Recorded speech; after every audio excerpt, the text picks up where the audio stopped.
अरे भाई, आज आपको ले चलते हैं हमारे प्यारे से गांव रामपुर में।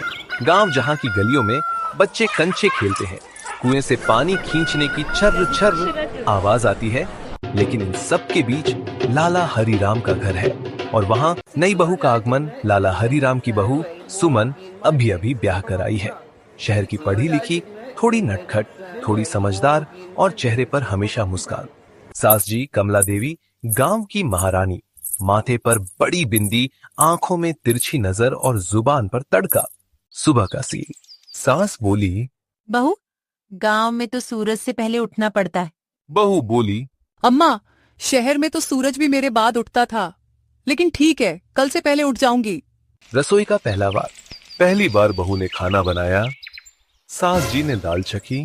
सास बोली, बहू, दाल में नमक थोड़ा ज्यादा है।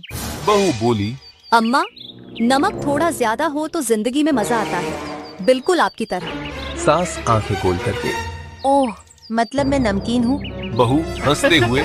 अरे अम्मा, आप तो नमकीन, मीठा, खट्टा सब कुछ हैं। गांव की औरतें चौपाल पर जुटी थीं। चाची शारदा बोली, अरे कमला, तेरी बहू तो बड़ी चालाक लगती है। सास बोली, चालाक तो है, लेकिन मेरी बराबरी नहीं कर सकती। मिठाई का महायुद्ध। एक दिन लाला मिठाई लाए, ताजा ताजा गुलाब जामुन। दोनों के मन में सोच। सास, पहला हक मेरा। बहू, मैं नई हूँ, मुझे पहले मिलेगा। दोनों ने एक दूसरे से कहा, आप खा लो। पर जैसे ही दूसरा देखे बिना मुड़ा, सामने वाला गुलाब जामुन दबा गया। गांव का मेला। मेले में सास ने चूड़ियां खरीदी, बहू ने चुन्नी। सास ने पकौड़े खाए, बहू ने जलेबी। सास बोली, इतना महंगा क्यों? बहू बोली, देना है तो दो, नहीं तो हम जा रहे हैं। दुकानदार, अरे अम्मा बहू, आप दोनों की जोड़ी से हार गया, ले जाओ आधे दाम में। पड़ोस वाली चाची का मसाला। पड़ोस की चाची को इनकी दोस्ती हजम नहीं हो रही थी। चाची, कमला, तेरी बहू फोन पे किसी से हंसती है। दूसरे दिन, सुमन, अम्मा जी तेरे काम में कमी निकाल रही थी। लेकिन असली ट्विस्ट, घर आकर सास बहू दोनों हंस देती।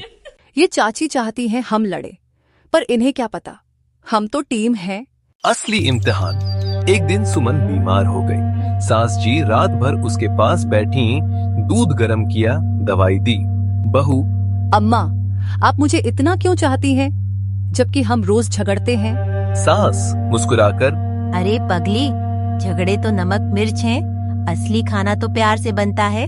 प्यार की जीत। और इस तरह जो बाहर वालों को सास बहू की लड़ाकू जोड़ी लगती थी, असल में वे थीं सबसे पक्की सहेलियां। गांव में कहते हैं, जिस घर में हंसी ठिठोली हो, वहां सुख शांति खुद चलकर आती है।